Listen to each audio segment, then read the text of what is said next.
Hey, welcome everybody. Welcome to season 3 of Dog Turds into Diamonds.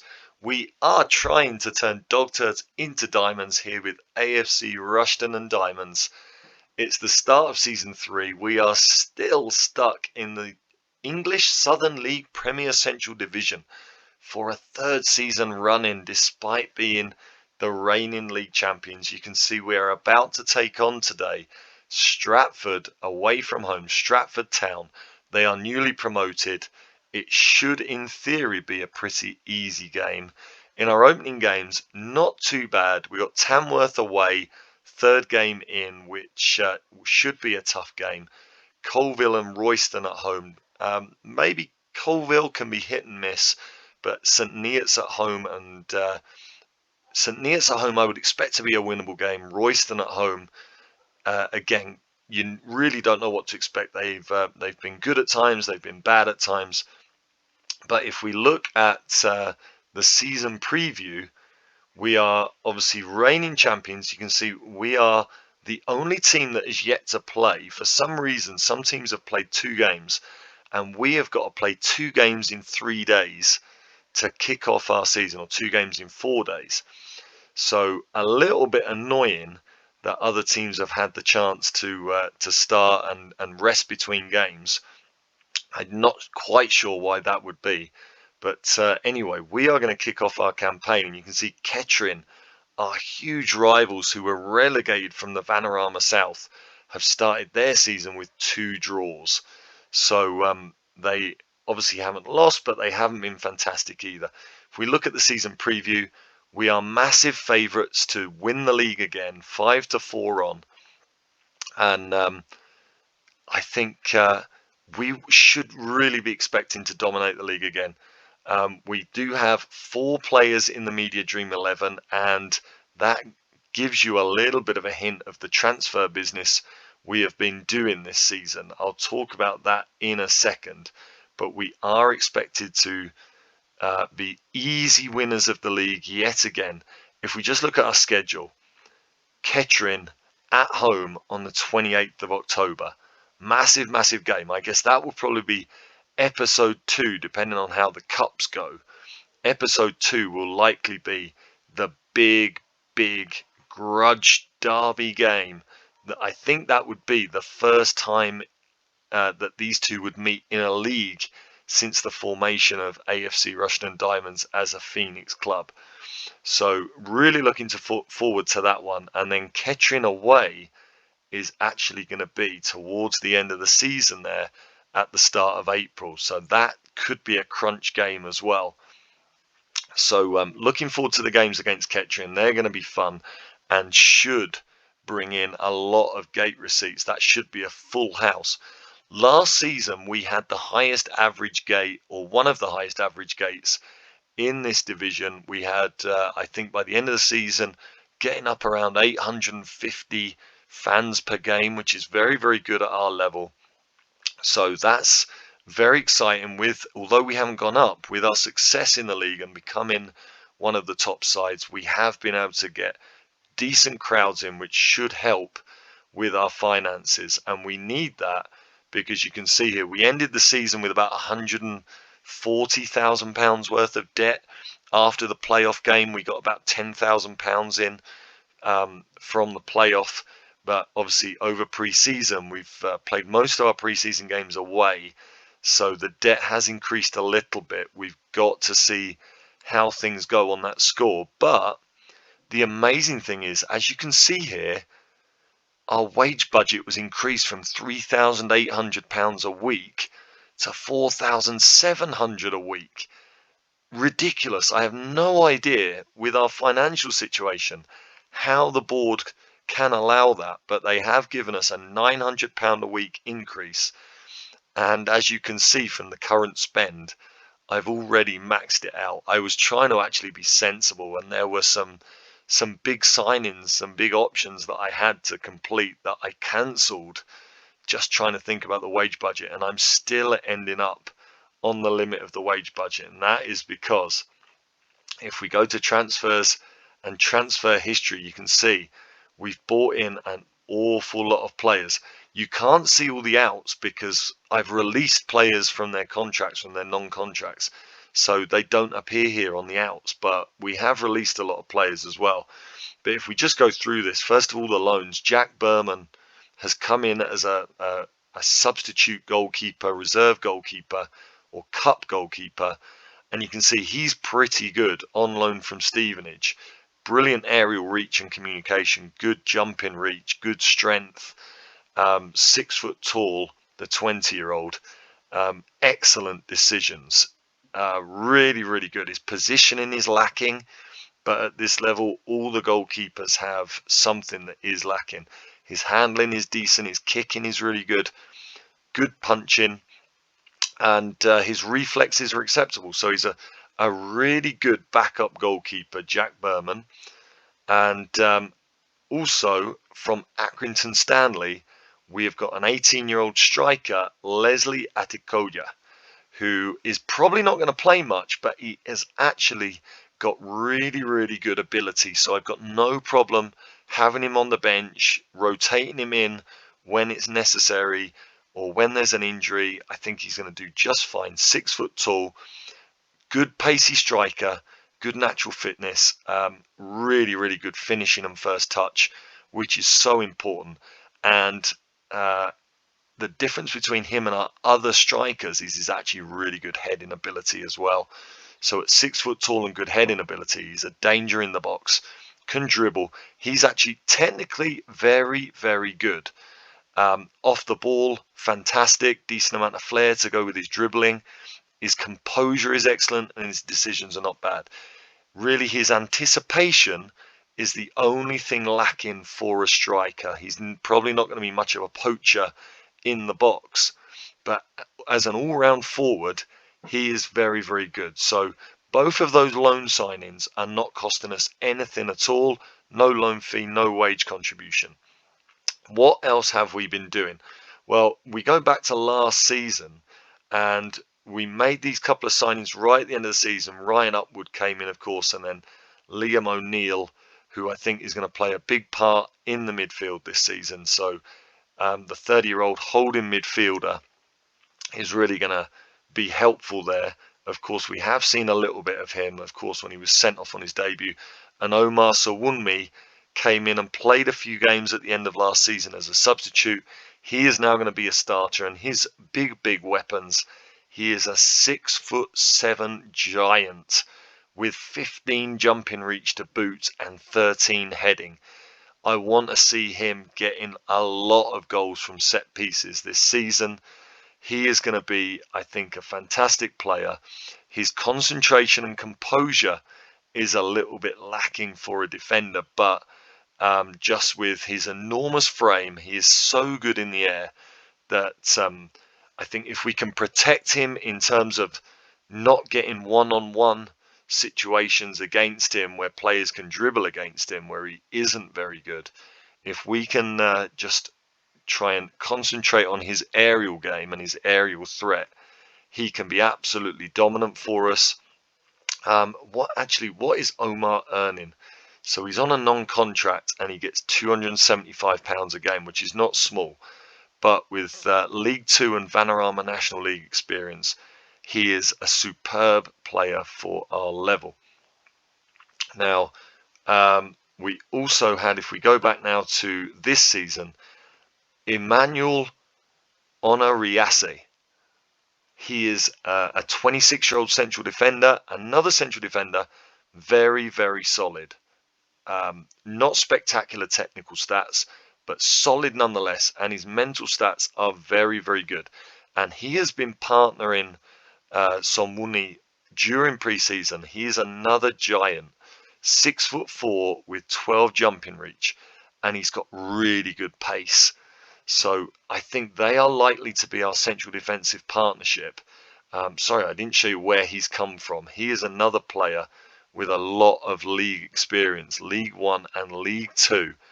Looking there, he hasn't actually played League One, but he has played a lot of League Two and National League. So he's another player who's really way, way above this level. So really good to have those two central defenders in. Another player that came in, I don't know how I should say this. Leo Gaxa, the Albanian. Is it Gaxa, or I'm kind of feeling like I should be pronouncing it like a Brazilian, like Gacha or something like that. But Leo Gaxa, he has come in. He is a striker, and he really reminds me of Bugarin from last season. Not the greatest off the ball, but every other aspect of a striker's game, he is phenomenal. He's got 5 in 7 in pre-season and another 5 assists because he's got that great 11 passing and 12 first touch. He's also another one, although he's very short and can't jump, he's got really good heading ability. He's quick, he can finish, he's got brilliant dribbling flair, and he can play on either wing. He has 10 crossing. And in terms of composure, decisions, and anticipation, he's got everything you want from a goal scorer. So expect him to get a lot of games at striker. I think he can challenge Demalio Brown-Sterling for the striker's role this season. He's just, although he's not strong and he's not tall, he's got brilliant pace to get in on the through ball, and man, can he finish. So yeah, he is going to play a lot on either wing or as the forward. So really pleased to get him. He's coming from Sheffield United, and I mean, he's 21 years old. He hasn't had a league debut for Sheffield United, so 21, he's going to debut with us. I think he's going to be phenomenal. Another amazing signing that we've made is Morton Spencer. He has been released, I think, from Leeds. He was at Sunderland, then went to Leeds. The 19-year-old has got 14 dribbling, 13 first touch, 13 passing. I think he's a fantastic attacking playmaker, either as a midfielder or the number 10. His mental stats are great, 12 off the ball. 8 decisions is just about acceptable. But he's also got a lot of flair and determination. He's an aggressive little guy, another short guy, 5'9", but he's got pace, good balance, good agility. I think he can be a real difference maker in that midfield in terms of a creative spark.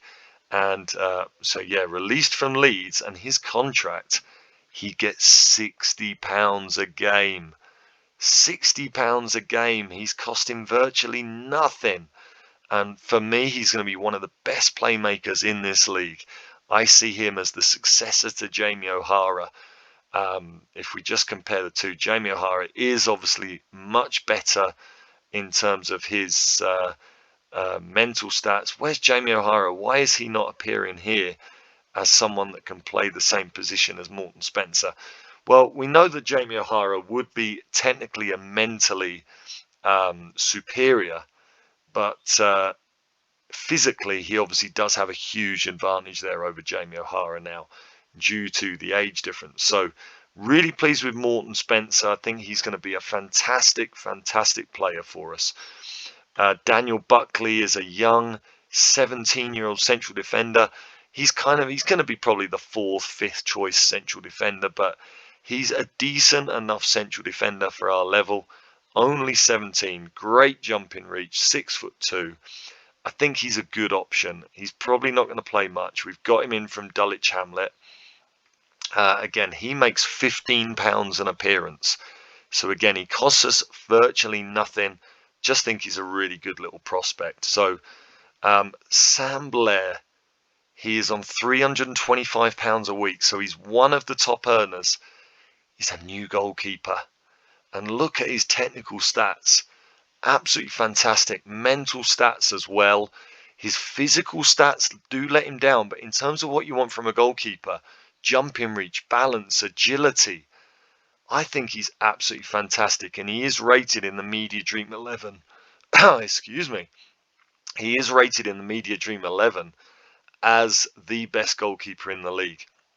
And if we just can compare him to last season's first choice Callum Ferry, they're different players, but you can see Sam Blair is superior in most things. He is better technically, a 9 to an 8.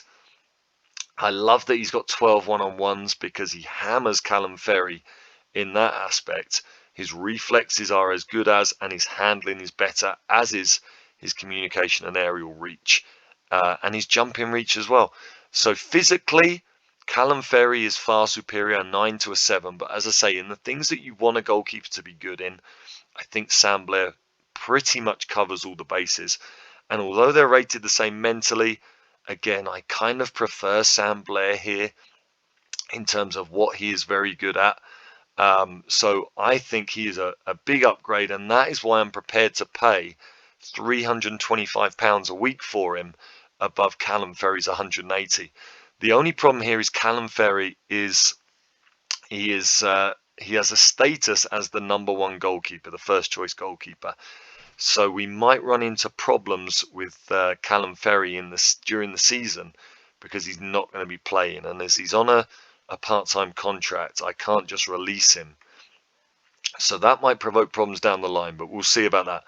Luke Warner-Ellie is the left back that last season was at Peterborough Sports. We had a little look at him. We did identify him as a player who could come in for us with Peterborough Sports being relegated. So our local rivals have lost their first choice left back, and we are benefiting from that.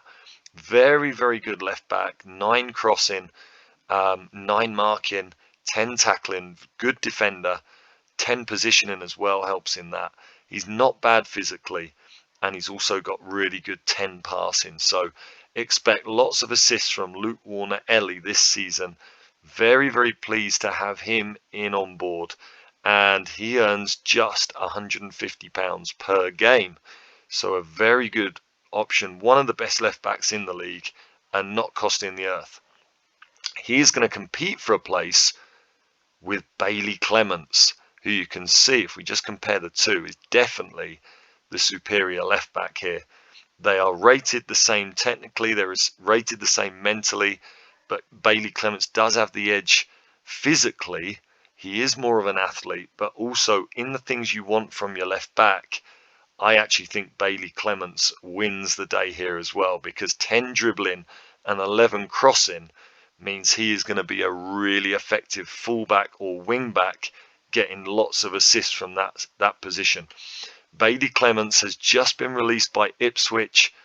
I really love the players that Ipswich produce. He is going to be superb. He does have experience with Dulwich Hamlet in Vanarama South.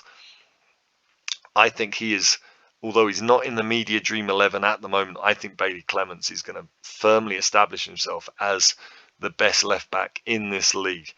And the fact that we've got those two left backs means Sam Warburton, last season's first choice, has left us. Who else have we got? Well, we've got Jordan James in on loan from Oldham, a decent playmaker option. He will probably get a few appearances in central midfield. Great first touch, decent passing and vision, good teamwork, very, very good off the ball, great composure, and not a bad athlete either. So he is a good playmaking option who also is not going to cost us a penny this season. And the final signing we have made, this is the big one. Max Waltman comes in, released by Liverpool. If you've ever played a Football Manager non-league save during the past few years, you have probably at some point bought Max Waltman. At this level, he is very, very good, very effective, and I think in Football Manager 2022, this is the best version of Max Waltman we have seen. And of course, this season in real life, he has debuted with the first team in the Champions League and in the cup competitions. So I bought him in. He's on £275 a week, which is not small, but it's £100 less than our top earners.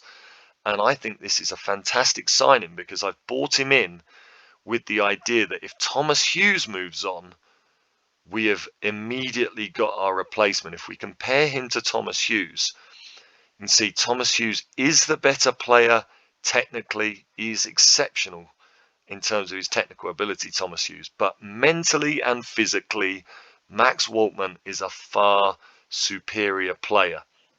So you can see there from the polygon, Max Waltman is the better player, a real upgrade on Thomas Hughes, So if anybody gets interested in Thomas Hughes and takes him on, we've already got the replacement here ready to come in. And he's been very good in the preseason games. He's played 2 goals and assist in 2 games. So I'm delighted to have him. I think he is going to be exceptional, and he is rated in the media Dream 11 too. So those are the signings that we've made.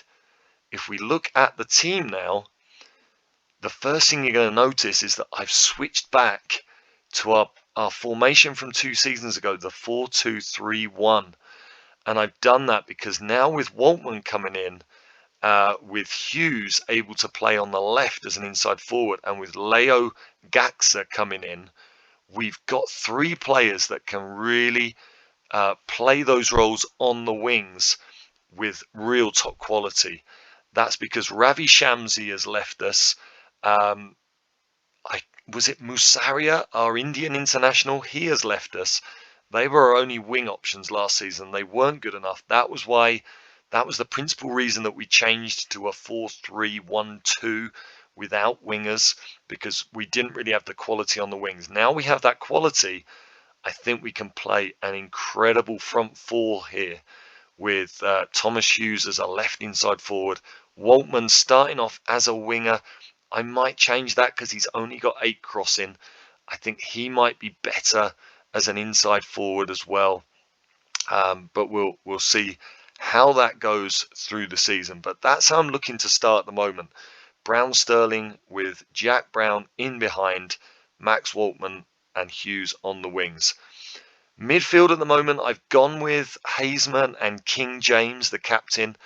2 kind of ball-winning midfielders that I think can keep us solid on the counter-attack. Let that front 4 do their thing, and then have 2 midfielders that are going to be really, really capable of keeping things tight when we're not in possession. And then the defence now, we've completely rebuilt the defence. So Wunmi and Onariasi as the centre-backs. Williams stays in at right-back, but we've now got the new goalkeeper, Sam Blair, and Bailey Clements at left-back. I really do feel like this team should be a record-breaking team in our league. So we have let our defenders go. We have let Sam Warburton go from left-back. We have let go, who else? We've let so many players go that I've started to forget them. We have let the Shaq attack go. There's no more Shaq Gilthurst as a forward option. We've allowed him to leave. We have let, and I'm really trying to think who we've let go, because they're not in the history now. I'm kind of forgetting all the names. But what we do have on the bench is Warner Ellie. Matt Richardson stays. I was umming and ahhing as to whether to renew his contract, of course, at the end of last season. He is a centre-back option who I think is going to compete for that place at the moment occupied by Onariasi. I just like Onariasi's stature and heading ability, but Richardson is probably better with the ball, so we'll see how that goes there. Jim Fenlon sticks around as the right back option. I've let, was it Luke Warner was our other right back and midfielder option. I've let him go because we also have now Jamie O'Hara and Liam O'Neill are on the bench as midfield options. We've got Morton Spencer as an option there, and then on the bench were Callum Ferry. He is probably going to be unhappy as the season goes on. Lewis Turner, he's still listed here, but I have just released him. So he is going to be leaving. Lewis Turner will not be around for the season. Ryan Upwood, again, still looking at really seeing what effect he has on the squad as to whether I keep him or not. And, of course, Adekoya is our sub-defense option. Got some other players here in on trial, which we're looking at. Again, I do have other options which I think I can bring in through the season if I really, really want to. I would maybe like another creative midfielder, but again, I'm I feel like this squad is good enough to dominate, and we are just below the wage budget. So I'm going to leave the squad as it is for now. I will only look to bring players in if we have an offer for Hazeman and if we have an offer for Hughes. If either of those two leave, then I will bring in new players. I have had a look. The only thing I'm going to do to finish off this episode of the season preview, I'll show you on our shortlist a forward player that I was looking. I did offer him a contract during the season, but I cancelled it. I think he's down here at the bottom somewhere. Where can I find him? So we're looking here at strikers, and I actually can't find him, which is a little bit embarrassing. Here he is, Marco Ramkild. He is Danish, 25 years old, lots of experience, and you can see physically he's fantastic. He's pacey. He's got jumping reach at 6'2", although he can't head. But he's got brilliant finishing, brilliant first touch, brilliant dribbling, brilliant composure, brilliant anticipation, brilliant off the ball. Makes him a fantastic, fantastic striker. He's just been released by QPR. He made one championship appearance for them. And I did offer him a contract. It was £475 a week, so I cancelled it. In the end, I decided it was just too much to pay in the division that we're in. So, I mean, he would have been far and away the top earner. So I've cancelled it, but hopefully, if we lose Thomas Hughes, this is the man I'm going to look to bring in to partner D'Amalio Brown-Sterling this season. Or he could even play that left inside forward role. I think he'd be absolutely sensational. I just want him to come in for less money. So I cancelled it for now. As is usually the case, if a player doesn't get offers from elsewhere, and right now he has no interest from any other clubs, they normally drop their wage demands. So if he comes down maybe to kind of 300, something like that, then maybe I can confirm that deal and get him in, because I think he would just be absolutely sensational. If we compare him to D'Amalio Brown-Sterling as a striker, you can see in terms of attacking, he is rated as the better player. Although their technical rating is the same, 7 and 7. Again, as a striker, just with that dribbling, finishing and first touch, he is absolutely lethal. They're rated the same mentally, but again, as a striker, off the ball, composure, anticipation, he just beats D'Amalio hands down in that, and he's not far off on the physical ratings as well. So I think he's maybe a better striker than D'Amalio Brown-Sterling. And if we compare him to Thomas Hughes, maybe thinking about left inside forward, well, Thomas Hughes, we know the technical player that Thomas Hughes is. He's just an absolute magician with the ball.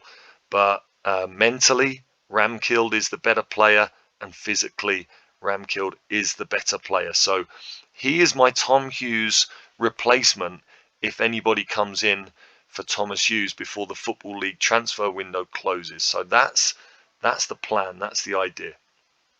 All right, so we are going to leave it there.